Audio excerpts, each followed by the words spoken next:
বিসমিল্লাহির রহমানির রহিম। গতকাল একটি দুঃখজনক ঘটনা আবারও ঘটে গেল খাগড়াছড়িতে। বিগত 18 সেপ্টেম্বর খাগড়াছড়িতে মামুন নামের একটি ছেলেকে, মামুন নামের একটি তরুণকে বাসা থেকে ডেকে এনে চুরির মিথ্যা অপবাদ দিয়ে হত্যা করা হয়।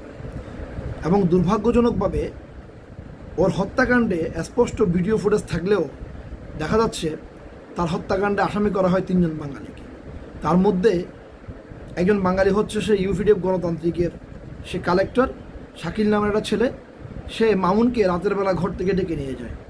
আর বাকি যেই দুজন, সে দুজনের মধ্যে একজন হচ্ছে খাগড়াছড়ি জেলার সদর পৌরসভার সাবেক পৌরসভার মেয়র, সাবেক আওয়ামী লীগের নেতা মেয়র মোহাম্মদ রফিকুল ইসলামের বিরুদ্ধে এবং তার আপন ছোট ভাইয়ের বিরুদ্ধে।